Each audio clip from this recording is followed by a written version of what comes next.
Assalamualaikum warahmatullahi wabarakatuh. Saya atas nama Oktavia Tunasana dengan NIM 18650124 akan menjelaskan mengenai aplikasi bengkel Ahas. Yang pertama yaitu latar belakang. Bengkel merupakan salah satu fasilitas usaha yang menyediakan jasa perbaikan purna jual kepada konsumen. Bengkel sepeda motor belakangan ini menjadi salah satu tempat favorit para konsumen untuk melakukan servis atau perbaikan pada kendaraan. Ketepatan waktu merupakan hal yang sangat penting bagi para pengguna jasa perbengkelan. Bengkel menyediakan berbagai macam jasa pelayanan, di antaranya layanan jasa servis atau penyediaan suku cadang resmi. Pelanggan datang menuju antrian lalu mekanik melakukan servis. Hal ini merupakan servis Ahas yang mana sistemnya terkesan masih manual. Perangkat internet dan mobile dalam beberapa tahun belakangan ini mengalami perkembangan yang sangat pesat. Hal tersebut disebabkan karena kebutuhan manusia terhadap informasi yang terus meningkat. Para pengembang teknologi dan internet pun semakin gencar dalam menghasilkan sebuah teknologi yang dapat menghasilkan informasi sesuai dengan kebutuhan user. Penelitian ini untuk membangun sebuah aplikasi yang dapat digunakan untuk melihat antrian bengkel Ahas, reservasi secara online, dan jumlah stok spare part. Aplikasi ini dapat memudahkan pelanggan untuk melihat antrian di cabang bengkel Ahas, serta dapat memilih hari dan jam untuk reservasi yang diinginkan. Selain itu, kita dapat mengetahui stok spare part di cabang bengkel terdekat, supaya tidak membuang-buang waktu untuk berangkat ke bengkel dan ternyata stok saat itu sedang kosong. Selanjutnya yaitu permasalahan. Sistem yang digunakan bengkel Ahas ini masih sangatlah manual, yakni customer datang ke bengkel lalu dicatat oleh pegawai bengkel untuk antrian servis motor. Selain itu, memungkinkan stok spare part habis dan customer kecewa. Akhirnya aktivitas itu sangatlah membuang-buang waktu untuk customer. Permasalahan tersebut dapat mengecewakan banyak pelanggan karena membuang-buang waktu. Selanjutnya, solusi membuat aplikasi yang dapat memudahkan customer. Aplikasi tersebut dapat digunakan untuk mengetahui stok spare part dan reservasi servis. Aplikasi tersebut sangatlah efektif dan efisien dalam penerapannya tanpa membuang-buang waktu customer untuk berangkat melakukan antrian maupun untuk membeli spare part yang ternyata saat itu stok sedang kosong. Selain memudahkan customer, juga dapat mempermudah pegawai agar tidak bingung menulis antrian keberapa.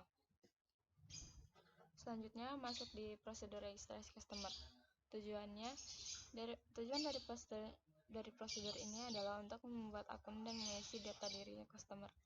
Prosedur ini adalah sebagai syarat untuk customer jika ingin menikmati fitur-fitur yang telah disediakan, dan customer juga bisa login dengan akun Google. Kemudian dilanjutkan dengan ruang lingkup. Ruang lingkup dari prosedur ini adalah ketika admin membutuhkan informasi dari customer yang ingin reservasi, jam servis atau membeli spare part, dan customer yang ingin melakukan servis, reservasi servis, atau membeli spare part. Bagian yang terkait yaitu customer dan pegawai atau admin. Selanjutnya yaitu kebijakan manajemen.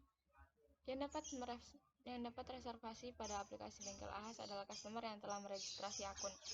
Registrasi akun tersebut dapat melalui Google maupun aplikasi yang telah disediakan oleh bengkel Ahas.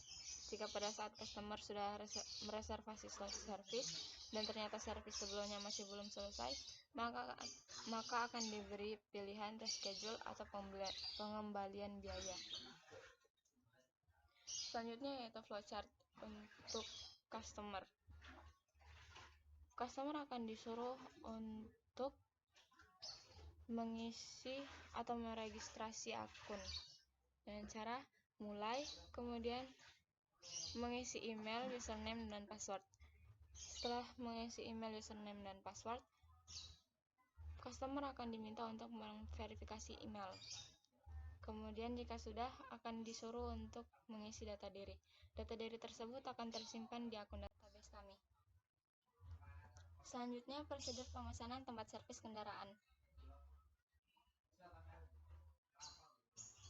Tujuan dari prosedur ini adalah agar terdapatnya sinkronisasi antara customer dan mekanik dalam masalah jam dan tempat untuk melakukan pengecekan atau servis kendaraan. Kemudian ruang lingkup dari prosedur ini adalah ketika customer memilih pabrikan motor, tempat bengkel, dan melakukan reservasi slot dan jam servis, kemudian admin akan memberitahukan kepada mekanik informasi dari reservasi tersebut. Bagian yang terkait yaitu customer, pegawai atau admin, dan mekanik. Kebijakan manajemen, jika pada saat customer sudah mereservasi slot service dan ternyata service sebelumnya masih belum selesai, maka akan diberi pilihan reschedule atau pengembalian biaya. Berikut adalah flowchart untuk pemesanan tempat servis kendaraan. Yang pertama, customer akan disuruh untuk login dan memilih layanan. Jika customer memilih yes, maka customer akan disuruh untuk memilih servis, kemudian memilih bengkel terdekat, kemudian pesanan akan diproses. Jika customer memilih untuk selain servis, maka layanan akan diproses dan selesai. Selanjutnya, prosedur pemesanan spare part. Tujuan dari prosedur ini adalah agar terciptanya kemudahan untuk customer yang ingin membeli spare part tetapi tidak bisa pergi langsung ke bengkel. Ruang lingkup dari prosedur ini adalah ketika customer telah memesan spare part, kemudian admin akan memberikan informasi kepada pegawai agar mengemas spare part yang dipesan. Kemudian kurir bengkel akan mengantarnya ke tempat tujuan. Bagian yang terkait yaitu customer, admin, pegawai, dan kurir bengkel. Selanjutnya adalah kebijakan manajemen. Jika pada saat customer sudah mereservasi slot service dan ternyata servis sebelumnya masih belum selesai, maka akan diberikan pilihan yaitu reschedule atau pengembalian biaya. Berikut adalah flowchart untuk pemesanan spare part. Hampir sama dengan flowchart pemesanan tempat servis kendaraan. Bedanya, di sini customer akan disuruh untuk memilih spare part. Jika customer telah memilih spare part, customer akan disuruh untuk memilih bengkel terdekat. Kemudian layanan akan diproses. Jika customer memilih selain spare part, maka layanan langsung diproses, kemudian selesai. Selanjutnya, materi berikutnya akan dijelaskan oleh teman saya, yaitu Betty Faizatul Laili Ulfiatin. Terima kasih.